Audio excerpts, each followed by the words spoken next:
Peaceful, peaceful, peaceful, peace.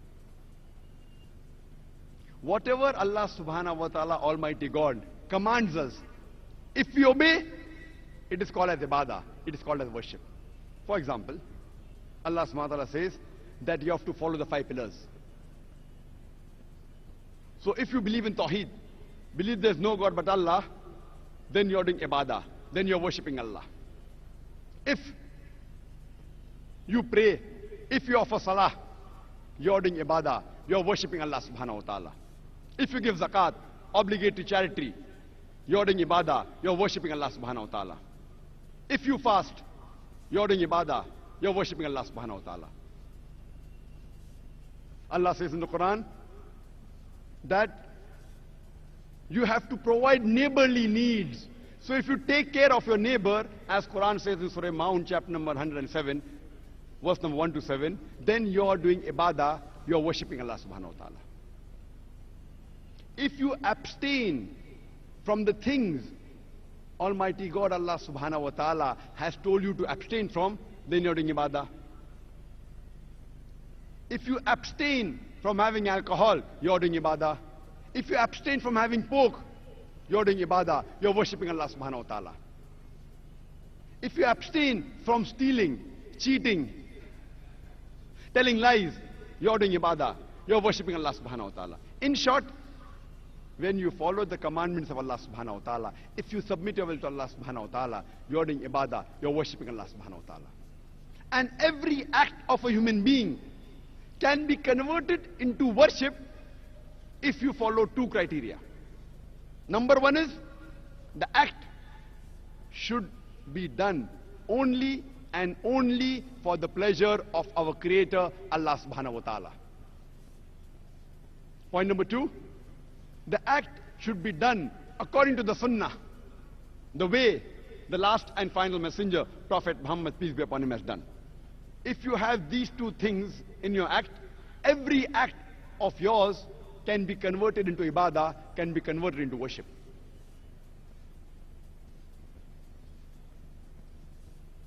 Whenever you buy an equipment, along with the equipment, you get an instruction manual. If you allow me to call the human being a machine, you'll have to agree that the human being is the most complicated machine on the face of the earth.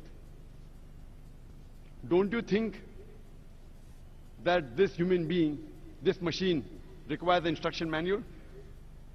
The last and final instruction manual for the human beings, it is the glorious Quran. The glorious Quran, the last and final commandment of Allah subhanahu wa ta'ala, revealed to the last and final messenger, Prophet Muhammad, peace be upon him, is the last and final instruction manual for the human beings. The do's and don'ts, how a human being should lead his life, is given in this instruction manual, the glorious Quran.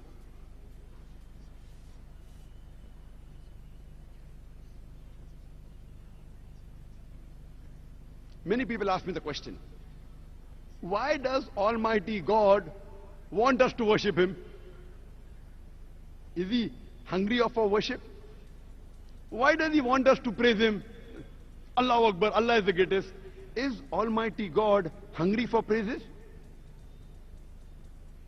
Allah replies in the glorious Quran, in Surah Fatir, chapter number 35, verse number 15.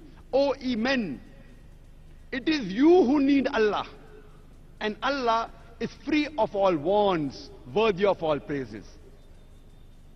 The Quran says in Surah Fatir, chapter 35, verse number 15, O ye men, it is you who need Allah. Allah is free of all wants and worthy of all praises. The reason why Allah subhanahu wa ta'ala wants us to worship Him and to praise Him is not for His benefit. It is for our benefit.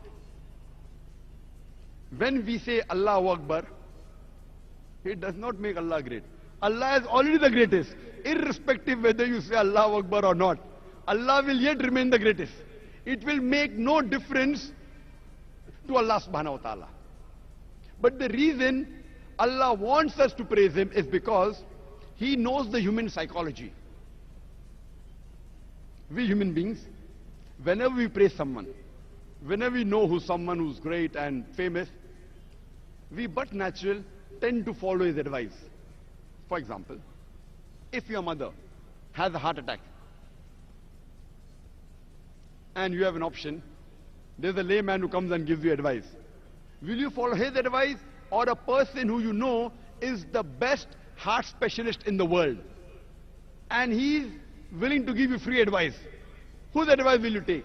Will you take the advice for your mother from the best heart specialist in the world or from a layman?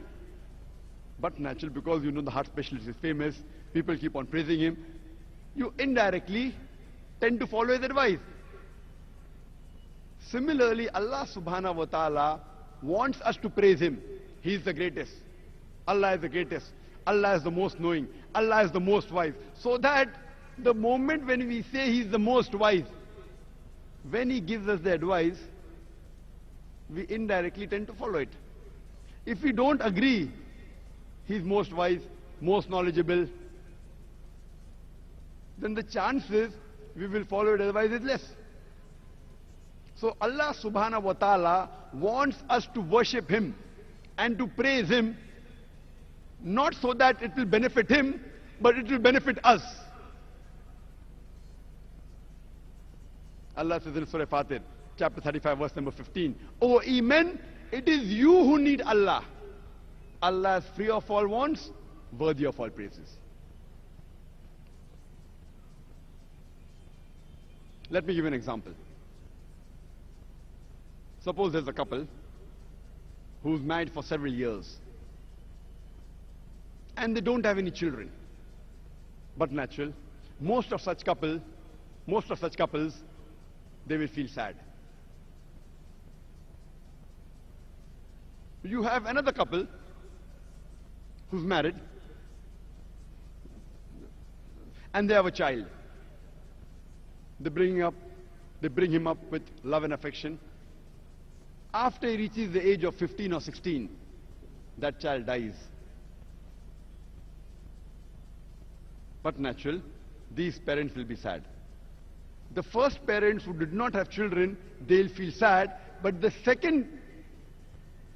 first group of couples who do not have any children, they'll feel sad. But the second group of parents who have children, and after they have brought them up, when they reach the teenage and when they die, they will feel more sad. Now you have a third category of parents who have children. They bring them up with love and affection. They take care of them. But when they grow and they become an adult, they don't ask about their parents. They don't take care of their parents. What would you call such kind of children? Surely you will call them inhuman, unjust and ungrateful. All of us will agree that if your parents, they bring you up with love and affection, take care of you, give you all the facilities, once you grow and become an adult,